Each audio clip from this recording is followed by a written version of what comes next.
So I will start here.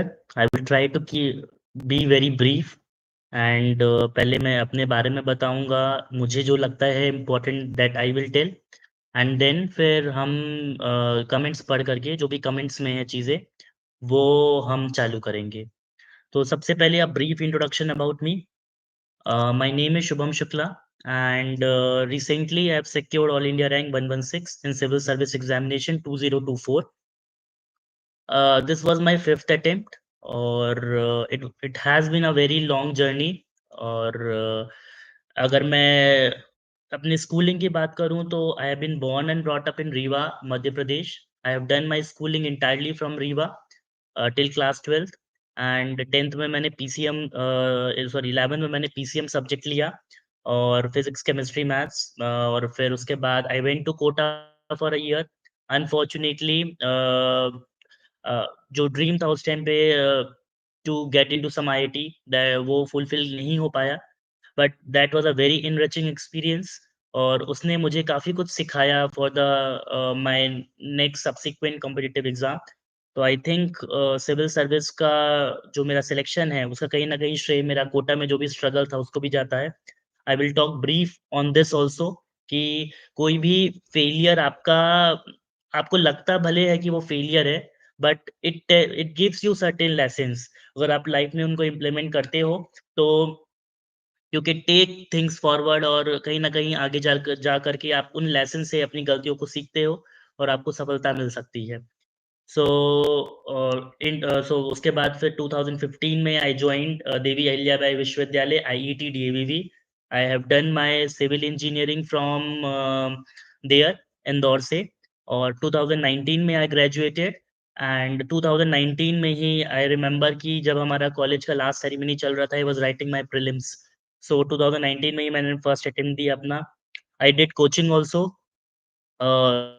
This video is not to tell the people कि कौन-सी coaching करना है, कौन-सी नहीं करना है, बट मैंने Khan study group KSG Indore से कोचिंग की और देन फिर मैं 2019 में I give my first attempt, was not able to clear prelims that time. Second attempt में I cleared mains and reached till interview.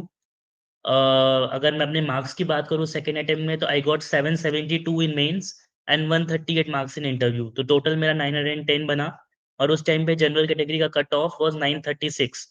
So I मतलब मेरा कुछ 20, 25, 30 नंबर से रुक गया था उस बार और उसके बाद फिर मैंने 2021 में एक तीसरा अटेम्प्ट दिया। अनफॉर्च्यूनेटली उस बार मेरा प्रीलिम्स रुक गया। प्रीलिम्स का रिज़ल्ट जो है वो जस्ट 1 साल बाद आता है, तो जब मैंने 1 साल बाद देखा तो मुझे पता चला कि मेरा कुछ पॉइंट नंबर से रुका है। I got some 86 point something and cut off was some 87 for the general category. That was very devastating moment for me. Then 2022 में मैंने वापस से अटेम्प्ट दिया।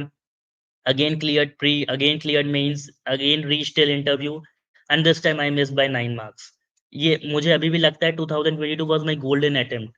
आई gave my heart out to this preparation और इसके बावजूद मुझे इश्यू हुआ थोड़ा और 9 नंबर से मेरा रुका। I missed reserve list by 1 marks also. उस ईयर पे रिजर्व लिस्ट 952 पे क्लोज़ हुई थी। I got 951। 23 was a very devastating year for me in the sense कि 22 के रिज़ल्ट के सिर्फ़ 3 दिन बाद ही हमारा अ, नेक्स्ट प्रीलिम्स था। अब काफ़ी डाउट में था कि मुझे देना है, नहीं देना है और क्योंकि ये हो रहा था कि टू टू 2022 में I was expecting some rank. जब मैं अपने दोस्तों से भी बात करता था, तो मैं बोलता था कि रैंक तो आ जाएगी। आई फ़ील एक डिज़ायर्ड सर्विस मिल जाए सो दैट वापस से एग्ज़ाम की साइकिल से आप बाहर आ जाओ। तो जब मैंने लिस्ट चेक किया उस साल पे, जब रिज़ल्ट आया, देन आई सर्च्ड, तो आई न्यू मतलब जब मैंने देखा तो जब मेरा नाम नहीं था वहाँ पे, इट वाज़ वेरी डेवास्टेटिंग और काफ़ी ज़्यादा दिक्कत हुई है मुझे, हुई थी उस टाइम पे और फिर एक बहुत बड़ा फ़ैसला मैंने लिया। आई वाज़ नेवर इमेजिनिंग कि ऐसा कोई फ़ैसला लूँगा जब मेरे पास कोई भी सर्विस नहीं होगी, कुछ भी नहीं होगा, मैं अनएम्प्लॉयड रहूँगा और मेरा एग्ज़ाम भी क्लियर नहीं रहेगा and then I will take मैं ऐसा फ़ैसला जहाँ पे मैं प्री नहीं दे रहा हूँगा नेक्स्ट ईयर का। सो मैं I talk to lot of mentors और लोगों ने मुझे सजेस्ट किया कि if you are not feeling very confident you should not give. Uh, और मुझे अभी भी याद है वो एग्ज़ाम की एक रात पहले I was with my friend, तो उसके घर पे था बिकॉज़ वो बहुत ही काफ़ी टफ टाइम था वो मेरे लिए। और सुबह-सुबह मैं दौड़ करके घर आया वापस and I hugged my mother and I was crying कि why God has done this to me and despite giving heart out to this exam ये मेरा हो क्यों नहीं रहा है। आई आस्क्ड माय मॉम कि वी प्रीलिम्स का दिन था वो and I asked my mother कि शुड आई गो। और को इलाहाबाद में मेरा सेंटर था। It is some 120 kilometres from Rewa. So I asked my mother कि मम्मी मुझे क्या एग्ज़ाम लिखना चाहिए? बिकॉज़ क्या होता है कि if you are not writing prelim then you have to wait for another 1 year क्योंकि ये पूरा 1 साल का साइकिल होता है। आप 1 साल करोगे क्या? इट बिकम्स वेरी टफ उस टाइम पे और जब आपके पास कुछ भी नहीं है। तो I talked to my mother said कि यार मैं क्या बोलूँ? तुझे जो समझ में आ रहा है, तुझे जो लग रहा है तू कर। तो फिर I decided not to give the exam और it was a very tough decision. और मैंने एग्ज़ाम नहीं दिया और उसके बाद फिर देन स्टार्टेड अलाइनिंग और फिर in August I got a call from Sports Authority of India. I gave that interview. उसमें भी I was talking to my mother कि I do not have any sporting background as such. Again if I will give the interview again I will see कि मुझे failure मिला हुआ है तो it will be again very heartbreaking. लगातार आप failures देख रहे हो तो it will become big issue mentally और इमोशनली और हर तरीके से। बट लोगों ने बोला कि you should give the interview. मैंने इंटरव्यू दिया। उसमें भी जब इनिशियल लिस्ट आई तो my name was not there. उसके बाद रिजर्व लिस्ट आई यूपीएससी की, my name was not there. Then फिर जनवरी फ़ेब में स्टार्ट्स जो हम बोलते भी हैं कहीं न कहीं किस्मत बहुत मैटर करती है और जब आपके सितारे चमकेंगे तभी आपका चीज़ें अच्छी होंगी। तो कहीं न कहीं वो फ़ेब 2024 से थोड़ा-सा सितारे मेरे चमकना चालू हुए। I got appointment letter from Sports Authority of India. I was in the reserve list, waiting list और वो वेटिंग लिस्ट मेरा क्लियर हुआ। So quickly I joined as assistant director Sports Authority of India. So in this attempt I was working actually. So I was assistant director here. So ये attempt ऐसा था जहाँ पे I was working also and I was giving attempt. Work करने के बाद attempt के अपने अलग इश्यूज़ होते हैं। So that you also have to manage. And luckily again I gave prelims, cleared mains, cleared interview and उसके बाद फिर फॉर्च्यूनेटली जब रिज़ल्ट आया तो I saw my name and it was very relieving moment for me कि अच्छा जितना आपने टाइम दिया है, चीज़ें की हैं, उसके बाद you are able to crack this exam.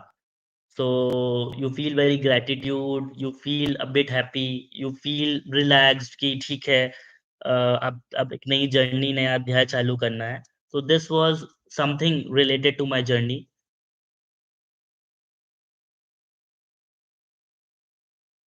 A, generally पहले हम इस वीडियो में कुछ क्वेश्चंस लेंगे जो कि ये कॉमन डाउट्स होते हैं लोगों के। Then I will go to the comment box and see कि लोगों का क्या सवाल है और उस हिसाब से अपन रिप्लाई करेंगे। सो जनरली एक डाउट ये भी होता है या लोग पूछते हैं कि कैसे आपको अपना सिलेक्शन का पता चलता है कि आपका सिलेक्शन हो गया है? तो कहीं न कहीं टेलीग्राम्स में जनरली अब सब लोग कहीं न कहीं टेलीग्राम ग्रुप में रहते हैं। तो वो पता चल जाता है रिज़ल्ट आने वाला है, आज आएगा, कल आएगा, फिर वो एकदम से माहौल क्रिएट होता है और किसी तरह पता चला हमें भी कि रिज़ल्ट आ रहा है एंड देन वो उस दिन मैं आई वाज़ इन साय ओनली हमारी मीटिंग चल रही थी। अब लगातार मैं टेलीग्राम को स्क्रॉल कर रहा था कि क्या पता कब आ जाए। लोग बोल रहे थे 11 बजे आ जाएगा, 12 बजे आ जाएगा, लंच के बाद आएगा। तो फिर मैं quickly I came to my room. I live in JLN only. So I came to my room and बहुत स्ट्रेस्ड आउट लग रहा था। लगातार फिर वो वीडियो आया आई एम सॉरी वो एक पीडीएफ आया और लगा कि फाइनल रिज़ल्ट आ गया है। First of all before opening I said to God कि and this exam makes you a believer. Actually earlier I was not a believer but this exam make you a believer.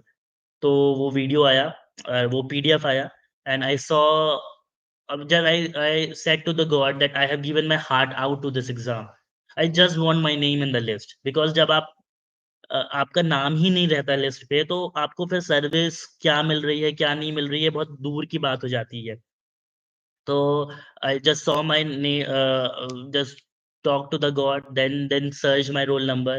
I saw okay, some roll number is there. First time there was there was first time कि ऐसा हुआ कि no matches found नहीं आ रहा है. There was some pop up. मैंने अपना नाम देखा, फिर रैंक देखी. तो it was very emotional moment for me. I remembered my friend और अपने मदर को मैंने कॉल किया एंड देन फिर थोड़ा-सा उस दिन काफ़ी आप इमोशनल और हेवी फ़ील करते हो एंड देन सब्सिक्वेंटली वो फिर चीज़ें सबसाइड हो जाती हैं। तो दिस इज़ हाउ मुझे रिज़ल्ट का पता चला and I talked about the reaction also you feel क्योंकि इतने अटेम्प्ट्स के बाद ना वो कहीं न कहीं एकदम वो जोश नहीं रहता है, कहीं न कहीं यू जस्ट फ़ील कि रिलैक्स कि ठीक है जितना आपने सोचा था वो आपको ठीक लग रहा है और बस आपका सिलेक्शन हो गया है। You just thank God, thank your people and just you feel a bit relaxed. That is what my feeling was. अपने सक्सेस का क्रेडिट मैं किसको देता हूँ? This is yet another question जो लोग पूछते हैं। तो आई थिंक कि ये exam it is just not about you. आप अकेले इस एग्ज़ाम की तैयारी नहीं कर सकते। इसके लिए एक बहुत ज़्यादा एमिकेबल एनवायरनमेंट की रिक्वायरमेंट होती है और और वो एमिकेबल एनवायरनमेंट ही आपको आपके डाउन टाइम में मोटिवेशन देता है। जैसे for example I had a very, very good friend. I call him my brother. तो I met him in the college days और हमने साथ में पूरी प्रिपरेशन की। साथ में when I was very sure कि मुझे कोचिंग नहीं करना है, then he was going to coaching. So वो एक फोमो फैक्टर होता है, तो दैट दैट पुश्ड मी कि मुझे भी कोचिंग कर लेनी चाहिए वापस से। I I did coaching and then coaching में भी हम साथ में बैठते थे, साथ में एक गाड़ी में जाते थे एंड साथ में अपने पर्सनल इश्यूज़, एकेडमिक इश्यूज़ हर चीज़ डिस्कस कर रहे हैं। He was there with me in college days.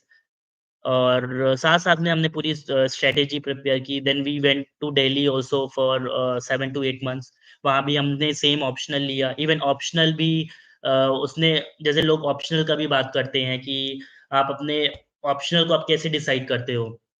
Generally कुछ लोग बोलते हैं इसमें लोगों का ये रहता है कि मेबी आपको जो सब्जेक्ट पसंद आता है, आपको वो सब्जेक्ट चुनना चाहिए। बट मेरा मानना ये है कि आपको एंटायर पूरा सब्जेक्ट पसंद नहीं आता है। आपको कुछ जैसे फॉर एग्ज़ाम्पल पीएसआईआर की मैं बात करूँ, तो पीएसआईआर में आपको शायद से इंटरनेशनल रिलेशन वाला पार्ट अच्छा लगेगा या कुछ पॉलिटी वाला पार्ट या कुछ लॉ वाला पार्ट आपको अच्छा लगेगा। बट कुछ ऐसे पार्ट भी होंगे जो कि आप नहीं पढ़ना चाहोगे। तो मुझे लगता है कि एज़ लॉन्ग एज़ आपका मोटिवेशन है कि आपको एग्ज़ाम क्लियर करना है, तो you can take any optional और आप कोई भी ऑप्शनल पढ़ लोगे। फिर इसमें दूसरे फैक्टर्स को काउंट इन करना बहुत इम्पोर्टेंट हो जाता है कि कैसा मटेरियल अवेलेबल है, कैसा कॉम्पिटिशन है उसमें कैसे नंबर आ रहे हैं, क्या आपके पास एक अच्छा पीयर ग्रुप है उसको पढ़ने के लिए। तो माय माय ज one day we were travelling in a lift और मेरा फ्रेंड ने रैंडमली बोला कि उसके पापा बोल रहे हैं कि he will take anthro as his optional. So randomly I said to him कि if you are taking anthro as an optional, I will also take. Without even knowing the subject, what subject is, that day I chose my optional is anthropology. And then फिर उसके बाद मैं मुड़ करके वापस नहीं देखा एंड हम सब्जेक्ट्स में लग गए and I started going through the things और मैंने एंथ्रो को ही अपना एक ऑप्शनल बनाया और and I I I score decent enough marks in anthropology 282 280 marks this time मेरा स्कोर थोड़ा लो हो गया इस बार मैंने कुछ गलतियां कर दी थी एंथ्रो में बट ओवरऑल मुझे सब्जेक्ट बड़ा इंटरेस्टिंग लगा और वही मैं बोल रहा हूँ कि अगर आपको है कि if you want to clear the exam, so you can read any subject as such. So that was there. और so my friend had a lot of अगर मैं क्रेडिट की बात करूँ तो उस दोस्त का बहुत बड़ा क्रेडिट है if he would not have been there journey बहुत डिफिकल्ट होती और हमें हमेशा बोलते हैं कि जब भी हम डिस्कस भी करते थे तो we always used to tell I always used to tell him कि if you would not have been there this this exam process would have been very tough जैसे आपने बाकी लोगों को भी देखते हो, यू स्क्रॉल ऑन इंस्टाग्राम, तो you see your friends doing मस्ती, doing doing random travel trips, earning huge sum of money.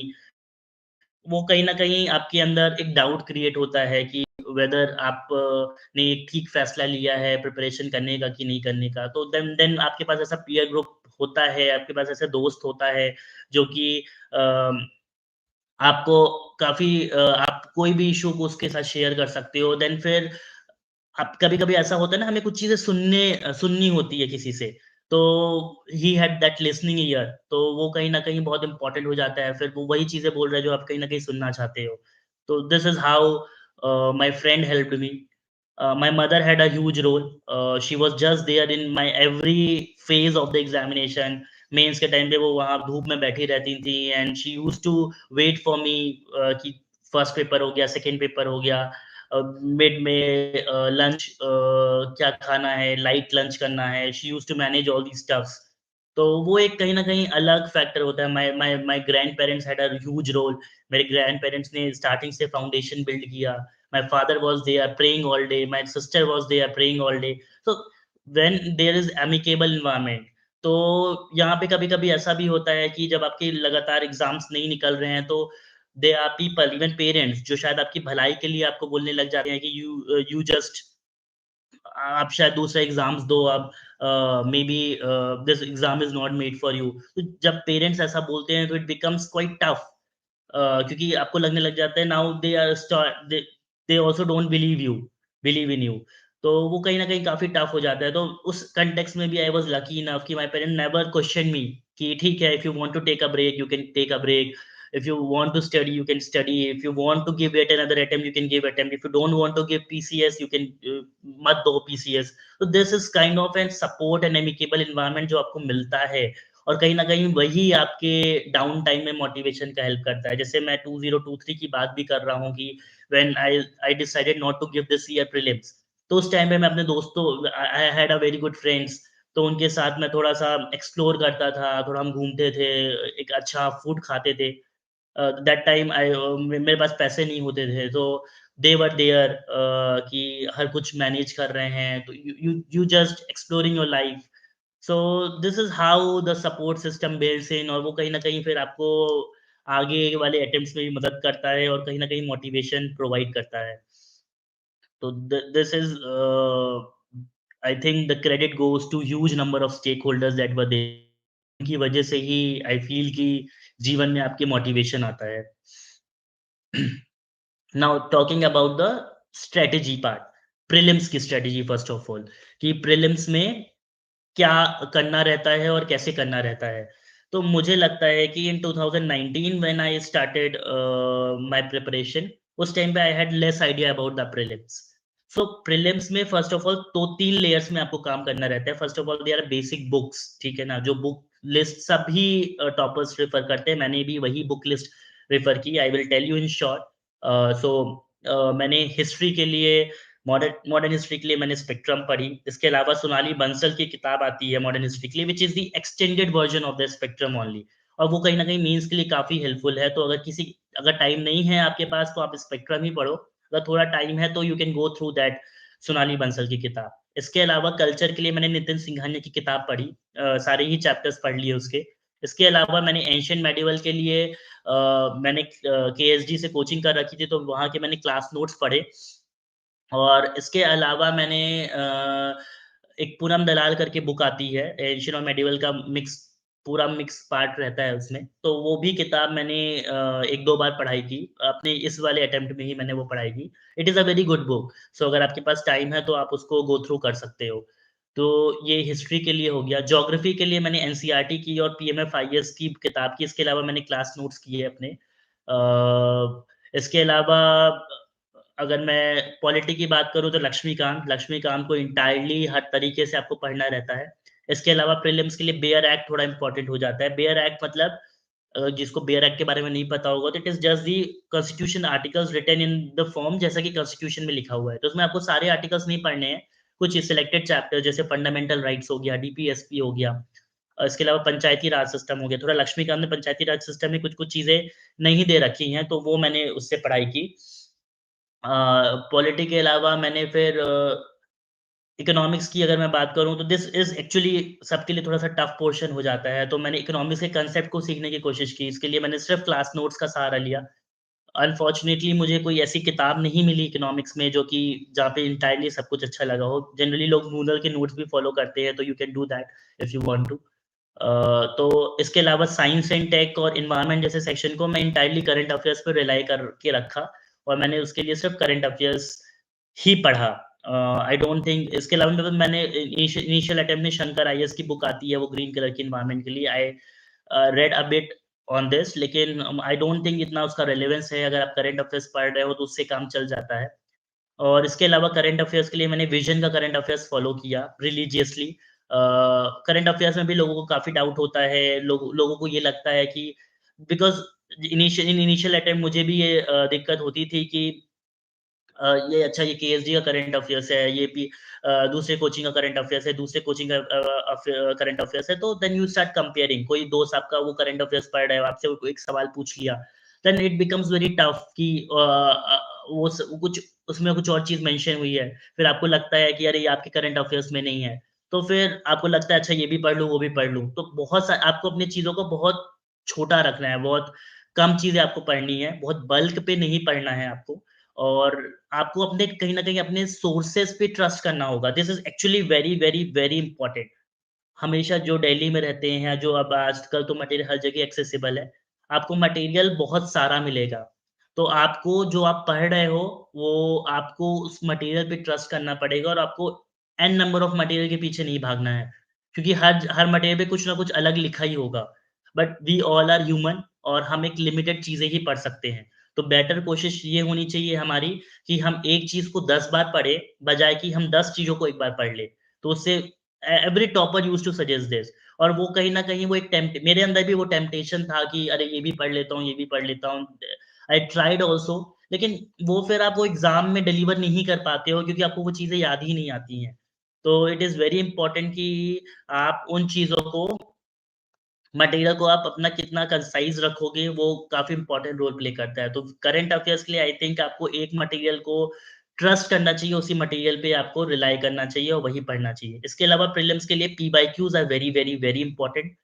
P-Y-queues में भी एक तो आप पी-वाई-क्यूज़ कर लो जो भी आए हुए हैं। दूसरी चीज़ होती है कि पी-वाई-क्यूज़ में कुछ ऑप्शंस आते हैं, स्पेशली ये हिस्ट्री वाले पार्ट पे काफ़ी फिट बैठता है कि फॉर एग्ज़ाम्पल बुद्धिज़्म में वो 4 स्कूल ऑफ थॉट दे दिए।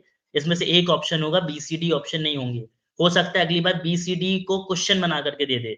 तो आपको पी-वाई-क्यूज़ ऐसे करने हैं जहाँ पे आप एक्चुअल में जो आए हैं वो तो कर ही रहे हो। उसके अलावा आप ऑप्शंस को भी थोड़ा एनालाइज़ कर रहे हो और ऑप्शंस को भी पढ़ रहे हो। इसके लिए आप चैट जीपीटी का काफ़ी अच्छा यूज़ कर सकते हो। Chat GPT will help you in that कि आप ऑप्शंस में आपको फॉर एग्जांपल कोई भी बुद्धिज्म का स्कूल आया तो आप थोड़ा-सा उसका एक नोट बना लो और अपने नोट्स में ऐड कर लो। तो this is with respect to prelims.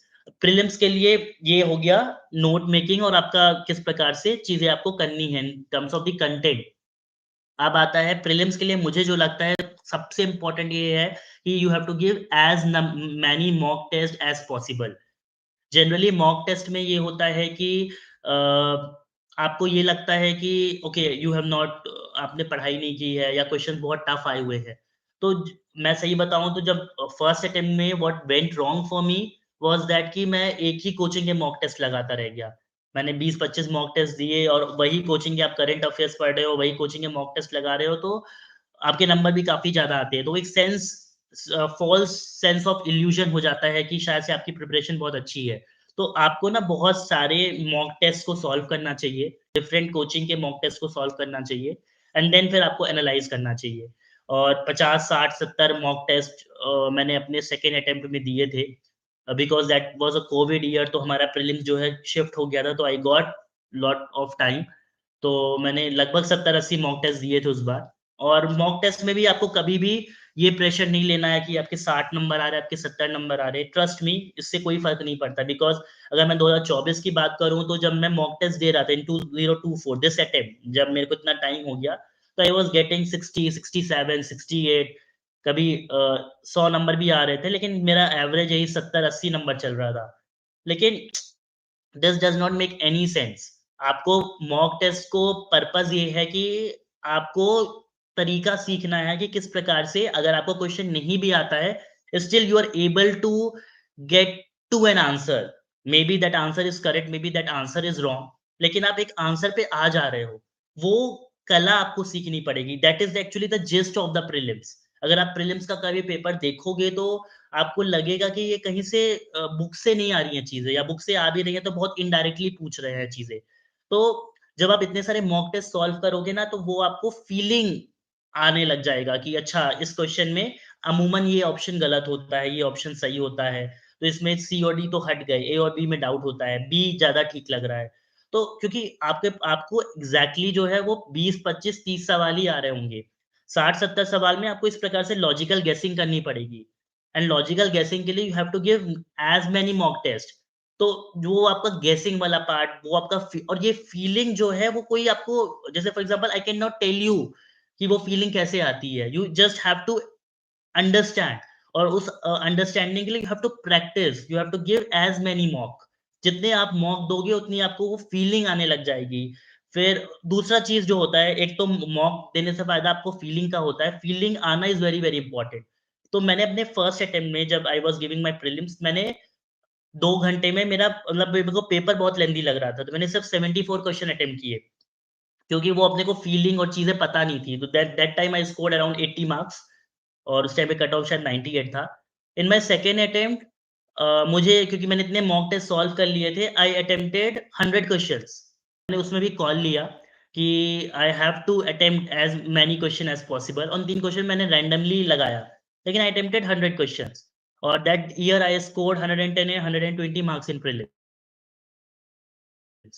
So वो फीलिंग आना कहीं न कहीं बहुत इम्पोर्टेंट है।